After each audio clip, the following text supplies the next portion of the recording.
Well, I picked a new one this time. Oh. Just because it popped up and I was like, yeah, I have thoughts. Well, I've seen it. So this is from this knitting subreddit from 2 days ago, well, 4 days ago. You guys might have seen it. Influencers teaching knitting. This is probably a silly thing to get annoyed about, and if it's not appropriate, I'll delete it, but this gets under my skin when I see it for some reason. I've just come across a video of an influencer I've followed for a long time, usual niches, lifestyle, and fashion, talking about how she picked up knitting over the last year, and now she's hosting workshops to teach others how to knit.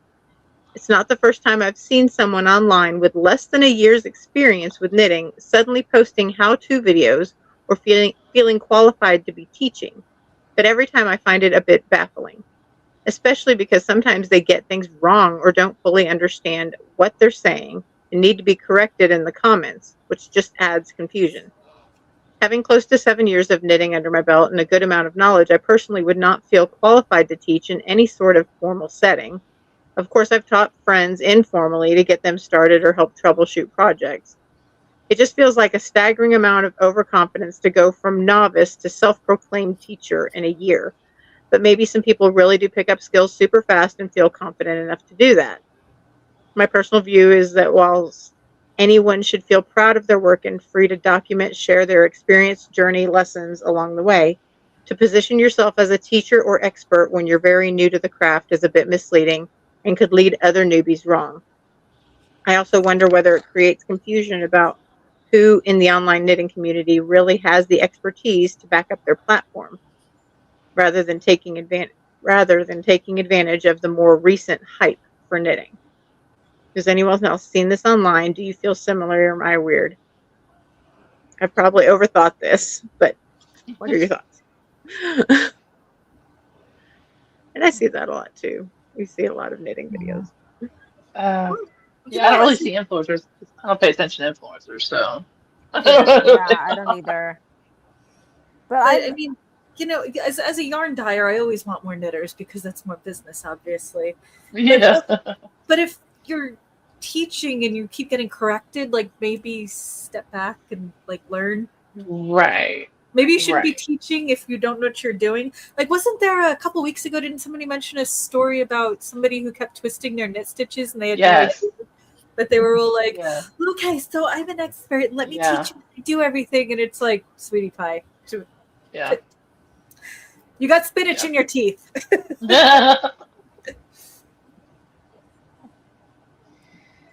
Yeah, it's one thing to, like, if you learn a new skill and you want to teach your friends how to do it, to kind of go on the journey with you. Like, that's cool. I document your journey, you know. Yeah. Right. Yeah, you're like learning together. Right. Because I have a knitting student. I haven't really taught her much lately because I taught her the basics and then she just started doing all this stuff on her own and learning on the internet. Like, she's doing like a colorwork sweater. I did not teach her how to do colorwork. Amazing. Good for her. She just started watching stuff on YouTube. Well, she's teaching her friends like basic knitting. Like, that is perfectly awesome. And she's probably watching. You go, girl. I love you. And I cannot wait to see you again. Right. She might get free yarn from me all the time. Because she's awesome. And super talented. Like, I think it's fantastic to share your love for a craft and to teach others. What we're doing, basically. Yeah. But like when you're an influencer and kind of acting like you know everything, no. Yeah, you have a like big the how-to videos. Yeah. If you're an influencer, presumably you have a big platform. So if you don't really know what you're doing and you're just kind of like, hey, do it like this, and then you're telling everybody the wrong thing, it's not great. Yeah, because they said that the normal niche is lifestyle and fashion, and now she's making knitting how-to videos. So she's just being trendy. Right. Yeah. Right. This is my slow living. I'm in my slow living era. My slow fashion. Slow fashion. Influencer. make sure you click the button and pay $19.99 for my course on how you can auto slow Tappy, live. tappy, tappy, tappy. Tappy, tappy. These are my socks. Can I? Pay $12 for my pattern for a garter stitch babushka bandana. With It a line doesn't of even teach crochet. you how to teach a line of do a line of crochet. Oh, good.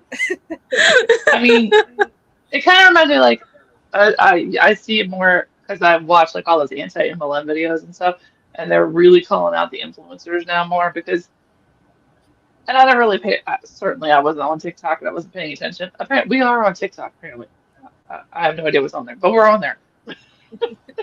Allegedly. That's true. They're being Oh. jerks. I can't. Some of They're our not stuff is letting on me update it, but whatever. But like, excuse me, like the whole influencer like culture wasn't like a thing, what, 10 years ago? 5 years ago? It's more super recent. And if you pay attention to it and you watch it, that's what I've watched in these videos. My girl Hannah Alonso does an Influencer Insanity series. Lovely watch. Definitely go watch that. It's super fun. But one of the things she calls out is that how quickly they just go through these, like, they don't really care about any of the stuff they're showing to you. Nope. They're not genuinely into this craft or genuinely into this makeup or it's, oh my God, I'm obsessed. It's every day.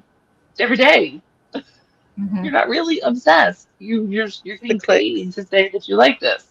So that would really piss me off if like she's just doing it for a few, clicks for to get the knitters and it's just to sell stuff. I mean, there's a difference between a yarn dyer or a pattern designer having a podcast saying, okay, hey, this is what I knit, and hey, here's also the stuff. Like, okay, yes, clearly they are trying to sell something because yes, we want you to buy Tina's yarn and Cheryl's patterns and Lynn's yarn and all the stuff, but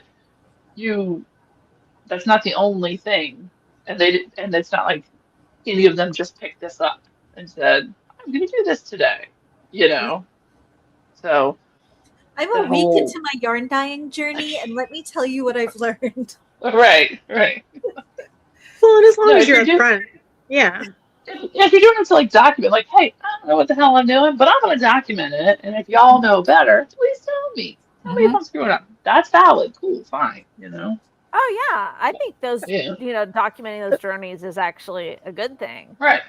Yeah. Well, you guys have seen those videos, right? Like the guy that's like, I'm learning to knit, and it's like watching the video and try. Yeah. Like, those are funny. Like documenting Those are the fun. process of learning is a whole other Yeah. thing. Because when you go back to actually like look, like I have pictures of like when I first started, and you're like, oh my God, I'm not going to get this. I suck at it. What did I tell y'all the other day on Facebook Memories? Like, I don't think I'm cut out for this knitting and crochet thing. I guess I was. I'm We glad might you- disagree. So sure, document your first attempts at any craft, skill, anything. Because later, if you really do stick with it, you're going to be like, oh man, I really grew. That was awesome. It's funny. I've been seeing on YouTube a lot. And, I don't subscribe to any knit or crochet stuff really, except for like, I think Mom and Nevin might be, and Tabitha maybe. I guess it's like the only knit stuff that I really am subscribed to. But I keep getting pushed these videos for all of these knitting people and crochet people that I've never heard of in my whole freaking life. But here they are in the algorithm, and they're like, let me tell you my hot take. These are my spicy opinions. And I'm like, who the fuck are you? Why should I care? But it's like over and over again. These are my hot takes. These are my opinions. Who are you and why should I care? Like, I'm not going to watch that. Maybe because you subscribe to this. Yeah. Yeah, Even if you don't know who we are, we want you to care about what we think. So watch it. Well, we're not sitting here like debating, Right. Norwegian pearl versus regular pearl, Right. fist fights about it or something. We're just here to have a good time. Yes. And we have opinions on things, but it's not like we're positioning ourselves as experts and being like, Right. Don't do this and don't do that, and you should do this, and Right. blah blah blah. But one thing I will tell you is that cats are very soft and fluffy, and some of them don't know how to drink out of their water fountains correctly. And somehow she has water on her butt. I don't know how she did it. She just came from her water fountain, and I don't know why there's water on her back. But little Tickling Pops, I'm impressed. Did she like flash dance it? Like, I couldn't see what she was doing over there. Sometimes she sticks her head under the faucet, and it just kind of That's like. what I was thinking. Yeah. She was like, "Oh, so refreshing." Yes, exactly. What a feeling, right, Groucho? Oh my god. Yeah. She uses it as a bidet? Clearly. I hope not. Well, it's double filtered, so if she did, it's probably okay. Oh my goodness. Groucho. Oh, poor Gretchen. Yeah, so I haven't seen much of the influencers, but I don't see that kind of stuff really. So not much. And Joan, you said that you put up the tutorial, like you have more than a year experience, and Yes, that is the key there. Yes. Yeah. Joan knows what she's And it's doing. and like she said, she's doing it as of like, this is how I This do is it. how And I that's do it. fine, you know. Yeah, and I could say as one who was accidentally sprung into situations where you kind of somehow knew stuff, like it's okay to be the person that's like, well, nobody else is going to do this, so let me try it. You know, that's how I ended up running the homeschool group and, you know, running the celiac disease support group because there wasn't one. So hey, I made one. You know, so but I had like the backing of entities that knew what they were talking about. I didn't just like pull crap out of my butt, you know. So or present yourself as an expert. right. No, this is my experiences, and I'm just the one with a big enough mouth to say stuff. Sometimes for good, sometimes for evil. I don't know if we're rating Audacity on the Oh, picture yeah. of the teacher. Well, the influencers, I guess. Yeah, for the influencers. Okay, well they all suck. So Yeah. Yeah. Is that another 10 one? Or 5, is that like a regular 5? 4, Regular 5, 4, 5. 4. Man, we've been harsh tonight. People suck. They do.